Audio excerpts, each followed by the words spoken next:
Hello, my name's Jacoby. Welcome to the Rich. I'm so glad you're here. That's right, Conventure Camp is back this summer and I'm so excited. You can get signed up on the app or on Facebook.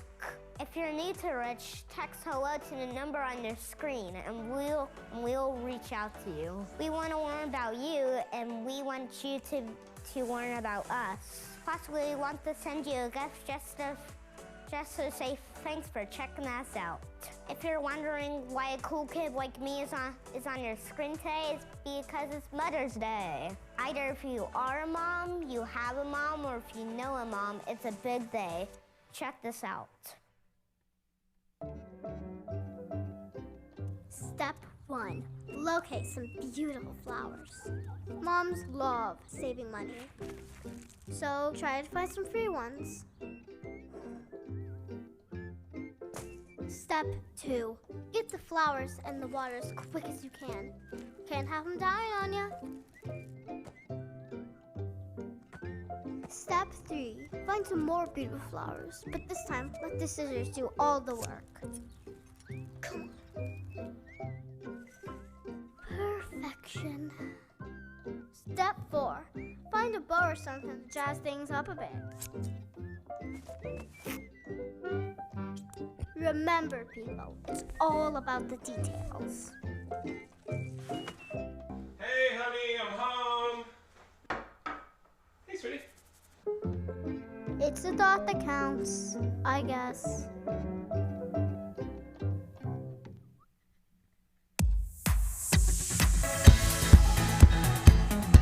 Good morning, everybody. We're so glad you're joining us online and in person. Would you please stand if you're here and sing with us?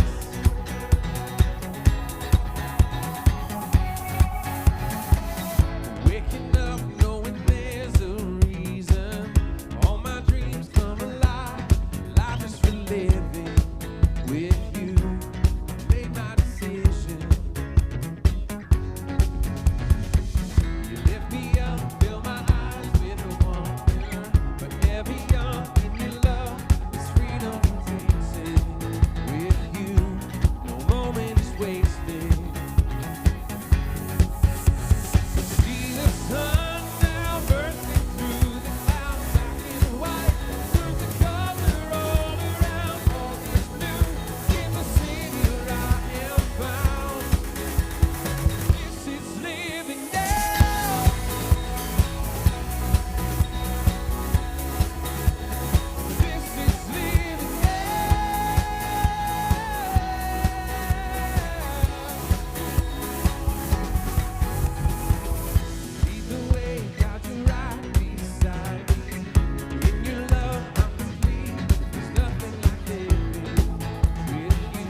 stop the Lord Almighty? Who can stop the Lord Almighty? Who can stop the Lord Almighty? Go. Who can stop the Lord?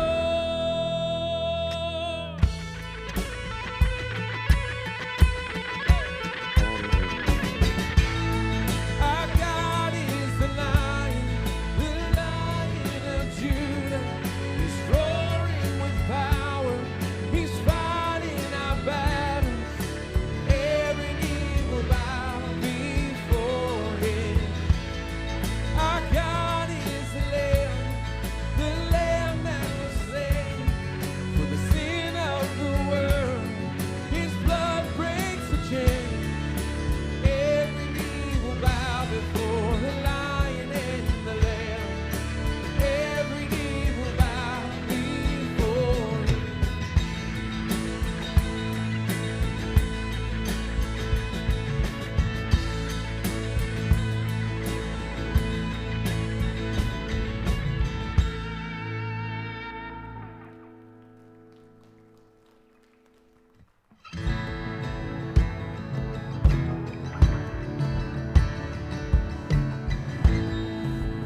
So picture this.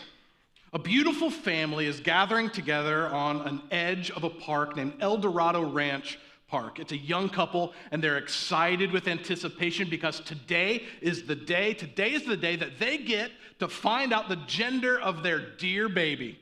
Is it a boy? Is it a girl? See, people are standing around them. They're laughing. They're dressed in various shades of blues and pinks with the sheer hope that their guess is the right guess. I don't know what you get if you guess it right. Maybe you get to name the kid. I don't know. But laughing kind of subsides as they get ready. They gather around to set off the smoke-generating pyrotechnic device. And it goes off, boom! And blue smoke starts pouring out, and they all clap, and they're all so excited. And then black smoke starts to pour out, and then some gasps, and then some screams, because this gender reveal party, and this is a true story, started a wildfire that ended up burning more than 20,000 acres. And it actually even killed a firefighter battling the blaze. It's a boy. Fires can actually be pretty significant in our lives. And while wildfires might not be that big of a concern locally or on a day like today, we can certainly relate to these painful, harmful outcomes in our lives. See, it might not be a wildfire in your life, but many of us are battling fires. Fires that threaten to lose us everything, maybe causing a huge amount of damage, could even be considered deadly. Now, I don't know what it is for you in your life, but I know that every single person hearing the words that I'm saying are battling one fire or another. Maybe it's a financial fire, and you just don't know how you're going to pay the next bill. Maybe it's a relationship fire, and you don't know how you're going to mend the relationship. Maybe it's a fire at work with your boss or your coworker. Maybe it's a fire at home, and the place that you should feel the safest, you don't feel like you can go. Maybe it's a health-related fire, and that diagnosis is really getting you down. Maybe Mother's Day is anything but a happy day for you, and that's a fire because it reminds you of that fire of infertility or that fire of abuse or that fire of pain. See, we're all battling a fire one way or another. So what do you do when you're in the middle of the fire? Well, let's check out 1 Peter 1:7. These trials, these fires, will show that your faith is genuine. It's being tested as fire tests and purifies gold, though your faith is far more precious than mere gold. So when your faith remains strong through many trials, it will bring you much praise and glory and honor on the day when Jesus Christ is revealed to the whole world. Now, one of the points of that verse is we all go through fires. Maybe that doesn't bring you much hope. That doesn't sound very much fun. But listen, fire, struggle, hurt, pain, they're a part of our lives. We actually kind of know that that's true, even experientially. And one reason I believe that we can have hope as we go through fires is that oftentimes fire reveals stuff in us. It helps us grow. It refines us. And I believe that fire and faith are actually pretty closely related. So here's kind of the foundational principle, this jumping off point that we're going to talk about today. A fire-tested faith is firm. It's a good thing to go through the fire. Now, we've been reading the book of Daniel and the Ridge Reading Challenge. The Ridge Reading Challenge is just reading the Bible every day, Monday through Friday. You can download the app. It's right there in the Ridge app. It's a great thing, that Ridge Reading Challenge. And Tim talked a little last week about this king that we're reading about in the Ridge Reading Challenge. His name is King Nebuchadnezzar, and he's a bad dude.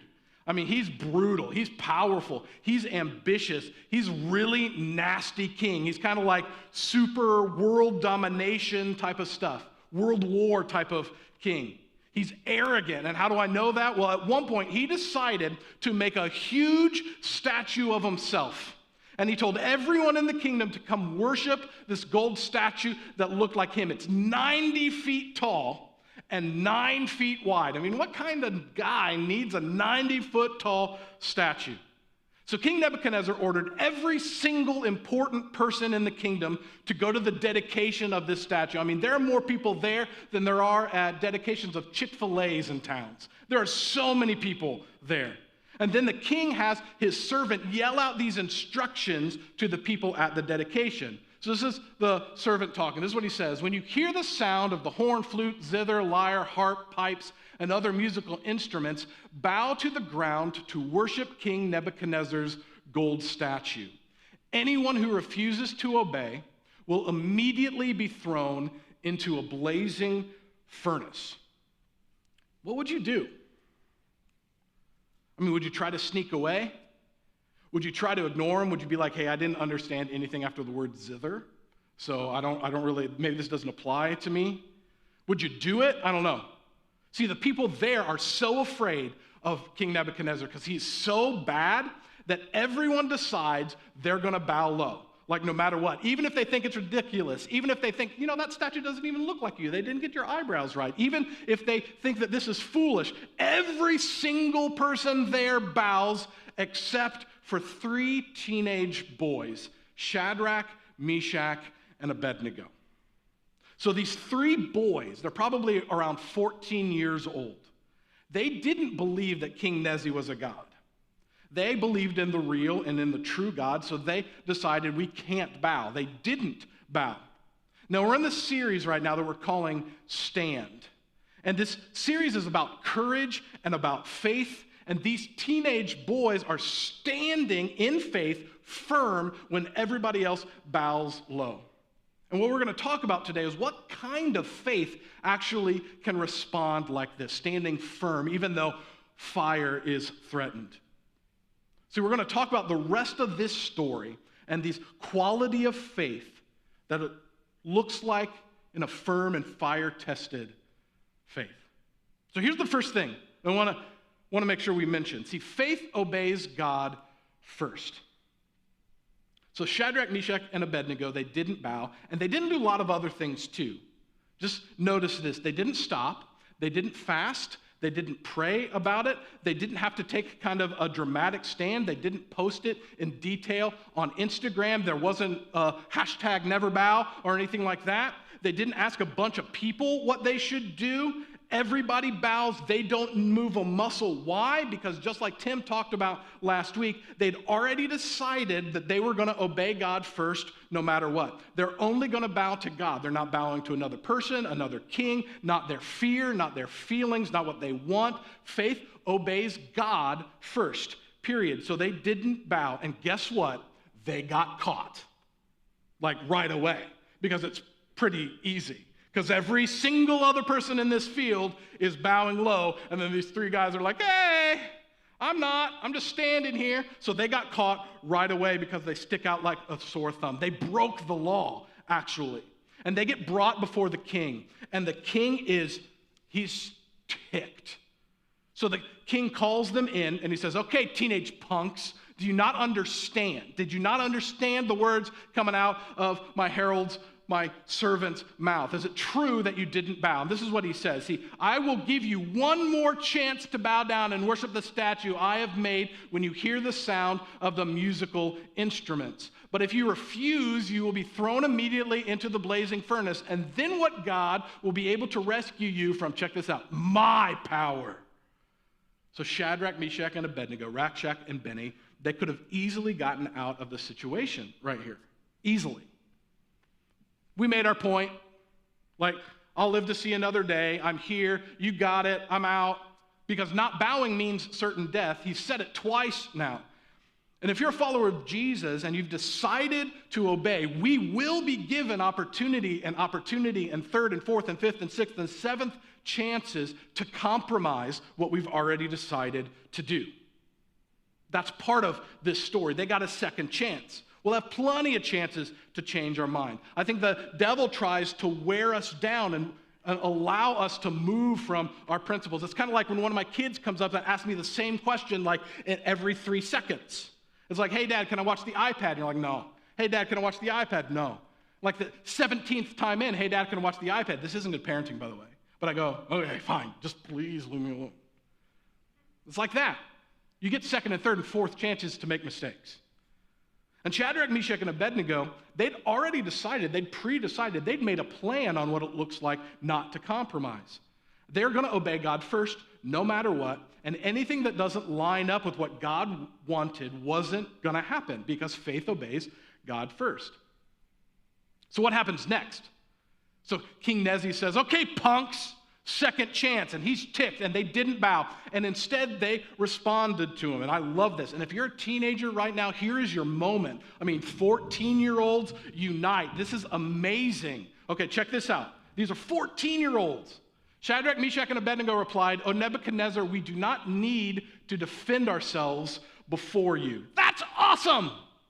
A 14-year-old staring down the most powerful person in the world. And they say, sir, respectfully, no. They're about to die. He said it twice.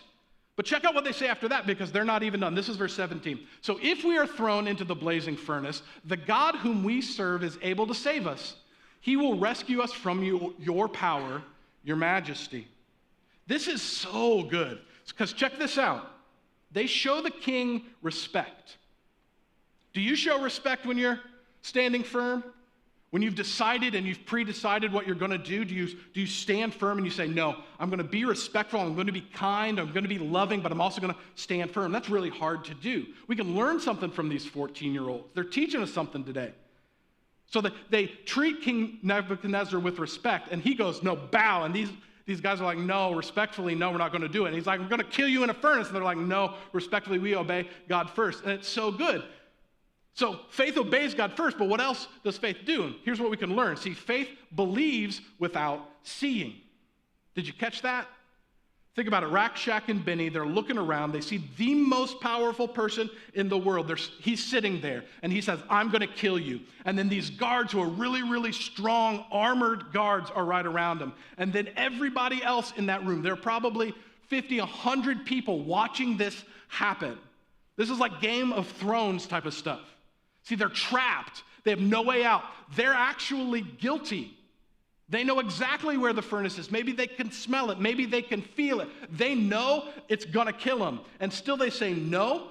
But let's put Daniel 3:17 back up. Check this out. We're going to highlight the point here. This is what they said. See, look, no, not because of anything we do, not because of even who you are, King Nebuchadnezzar. The God whom we serve is able to save us. See, the king thinks he has all the power. Do you think the fire in your life has all the power? Like, what are you going to do? How do you get out? I don't know where to turn, what to look at. The God whom we serve is able to save us.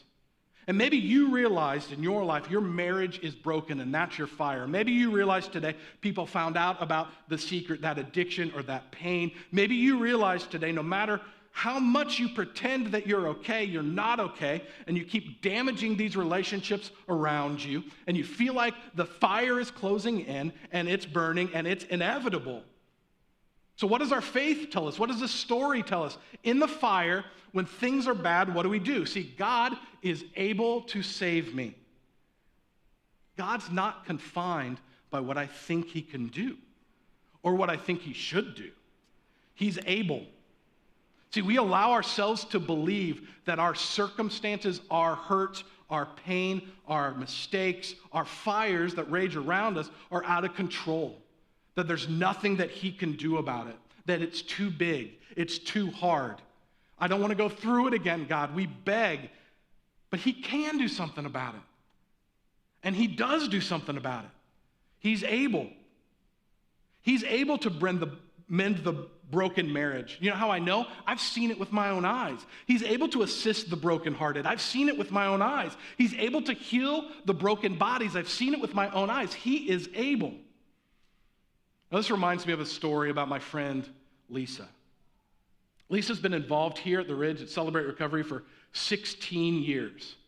Her hurts included 2 divorces that she didn't want, years of infertility, the loss of 3 babies, and after losing twins, she chose to drink wine to numb her grief. Once she entered a recovery program, she discovered these underlying fears and anger and resentments that she didn't even really know that she had. She didn't initially want to walk through the doors of a recovery program She didn't initially want to walk through the doors of a recovery program, but today she credits her recovery and a complete transformation to the same saving power, check this, the same saving power that brought Jesus back to life. God is able to save her. It wasn't anything she did. It was what God did. And I love stories like that, and Lisa's story reminds me that God is able. But do you have the same question that I have? What if he doesn't? Like, he is able, and I believe it, but what if he doesn't save us from the fire? What if you pray and you wholeheartedly believe that God will heal someone and then he doesn't? What if you pray and wholeheartedly believe that God will bring your child home and they seem to get further away into addiction and rebellion? What if you pray and wholeheartedly believe that you've given it everything you've got and you really are trying in that relationship and it still seems to be broken? You're obeying God first, you're believing without seeing, you're doing it, but it doesn't seem to matter. What do you do then? Well, this story isn't quite over. Here's the third point I want to make sure that we all take away today. See, faith is our responsibility. That's what we bring into the equation, but the outcome is God's. Do you live that way? I don't know if I always do.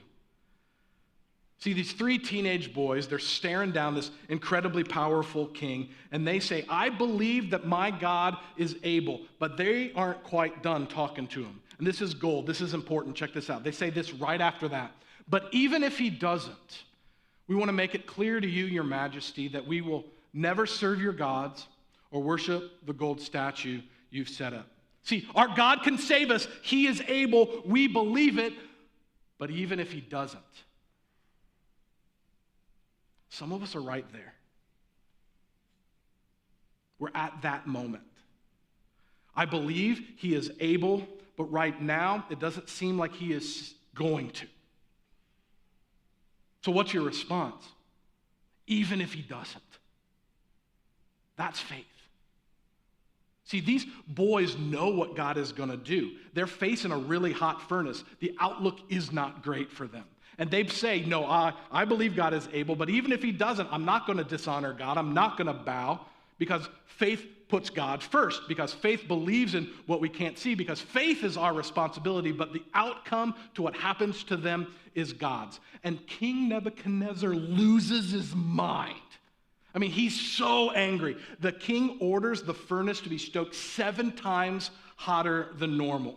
He orders the strongest soldiers they can find to tie up Rakshak and Benny. I mean, so they're tied up, and it's so hot, and they throw the teenagers into the fire, and it's so hot that the soldiers that throw the teenagers in get burnt alive. That's how hot it is. And all seems lost. But here's the rest of the story. But suddenly Nebuchadnezzar jumped up in amazement and exclaimed to his advisors, didn't we tie up 3 men and throw them into the furnace? Yes, your majesty, we certainly did, they replied. Look, Nebuchadnezzar shouted, I see 4 men unbound, walking around in the fire unharmed, and the 4th looks like a god.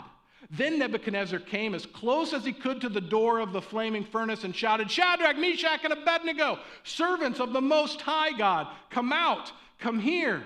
So Shadrach, Meshach, and Abednego stepped out of the fire. And that's amazing. Isn't that incredible? See, God is able. And I so want the point of this story to only be that we get to step out of the fire no matter what. And I think sometimes that's true. Sometimes we put our faith in God and he just walks us right out of the fire. We get to come out, and that's amazing. But I don't want you to miss the point of the story. See, God doesn't always deliver us right out of the fire. Some of you are facing a fire right now, a big one, a small one, and you are begging God to deliver you. And I wish I could tell you he always does. He can. He is able. We should have faith that he can, but even if he doesn't, hear me, this is the point, I think, of this story. See, God shows up in the fire, no matter what. Either outcome, God showed up in the fire. They threw the boys in completely tied up. Now they see these 4 guys walking around. God shows up. And in this case, they're unharmed, they're unburned, and they didn't even smell like campfire. Do you know how much of a miracle it is not to smell like campfire? I was around a campfire like 7 weeks ago. I still smell like campfire. But God shows up in the fire, and that means sometimes he walks you right out of it, but sometimes the very thing that you want God to deliver you from is the very thing God uses to set you free. I'm going to say that again. The very thing you want God to deliver you from is the very thing God uses to set you free. Something did burn up in the fire. Did you notice?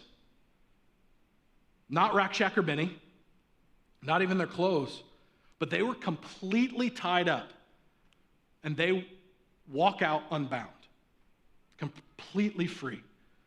See, God showed up in the fire, and he can deliver you from it, and he can use it in your life, and we can pray, and we can have faith that we obey him first, and he's able to do it. But even if he doesn't, the outcome is up to him. Either way, God shows up in the fire.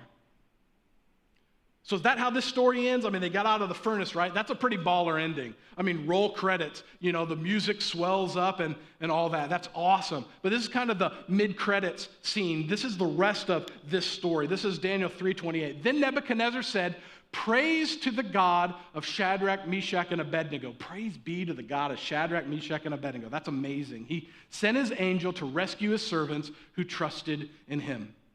They defied the king's command and were willing to die rather than serve or worship any god except their own God. See, God shows up in the fire. And when he shows up, when God is a part of whatever's going on in your life, it does change things. So yeah, in this story, they walk right out of the fire, and he's able, and that is amazing. But when God shows up in the fire, in your hurt, in your life, and you respond with faith, God can use the fire to set you free. And even if he doesn't let you leave the fire, he is there with you. And when you respond in faith, people see it. King Nebuchadnezzar sees it, and he responds with this phrase of praise to the one and true God. Praise be to the God of Shadrach, Meshach, and Abednego. So you're in a fire right now, and you're trying your best to be faithful, and it's hard. But there's hope because God shows up in the fire, and other people respond when they see your faith. And they say things like, praise be to the God of Philip, who even after a divorce lives his life with hope and peace and kindness. Praise be to the God of Jennifer, who is set free from addiction because of the power of God. Praise be to the God of Jonathan, who began to honor God in his finances even when it's hard. Praise be to the God of Katie, who loved her kids even though they're still running away from God. When you stand in the middle of the fire, people looking on will see you, but they also see the God who's standing there with you. God being in the fire provides hope for a day that you can look around, even if you're still in the fire, even when it's raging around you, and be grateful for the way he loves you, the way he provides for you, the way that you've grown. See, a fire-tested faith is firm. God shows up in every single fire. I'd like to pray for us.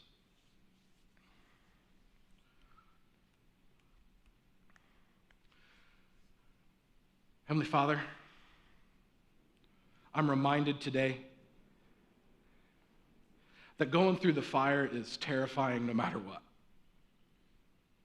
Standing there firm, the fire raging around you, being thrown in, we don't know what to do. We don't know how to get out.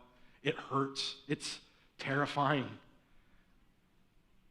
And I'm thankful for that glimmer of hope today, that reminder today that no matter what we're going through, no matter who we are, no matter where we are, no matter what we've done or are doing or are about to do, that you stand with us, that there was another in the fire.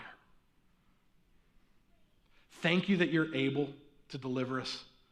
Thank you that your strength can move us. Thank you that you're with us no matter what.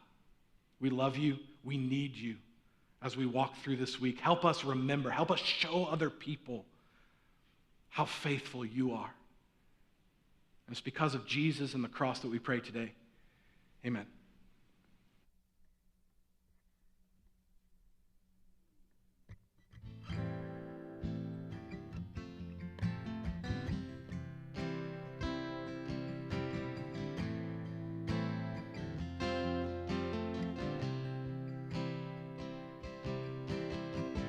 There's a grace when the heart is under fire. Another way when the walls are closing in. And when I look at the space between where I used to be and this reckoning, I know I will never be alone. There was another in the fire, standing next to me. There was another in the waters, holding back the seas. Or should I ever need reminding of how I've been set free? There's a cross that bears the burden, where another died for me. There's another in the fire.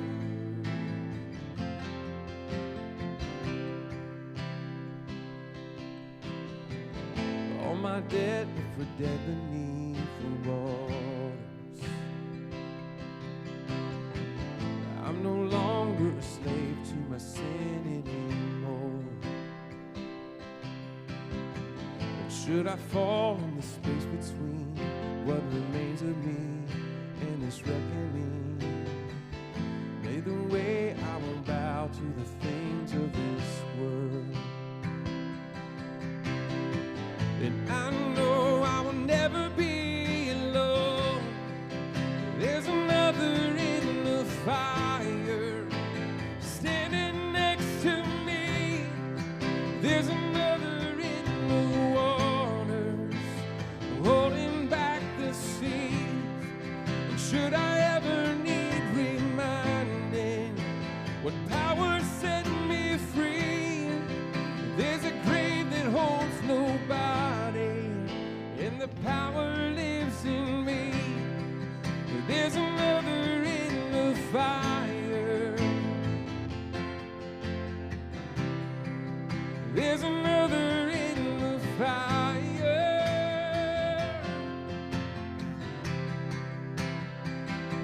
I can see the light in the darkness as the darkness bows to him. I can hear the roar of the heavens as the space between wears thin. I can feel the ground shake beneath us as the prison walls cave in. Nothing stands between us. Nothing stands between us.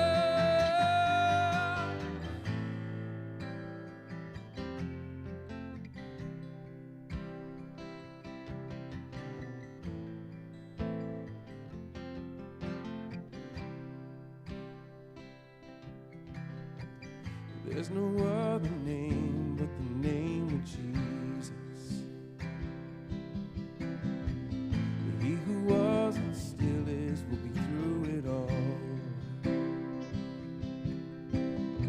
So come what may in the space between all the things unseen and this reckoning, I know I will never be alone. I know I will never be alone. There'll be another in the fire, standing next to me. There'll be another in the water, holding back the seas. And should I ever need reminding how good you've been to me, I count the joy come every battle, 'cause I know that's where you'll be. There's another in the fire. There's another in the fire.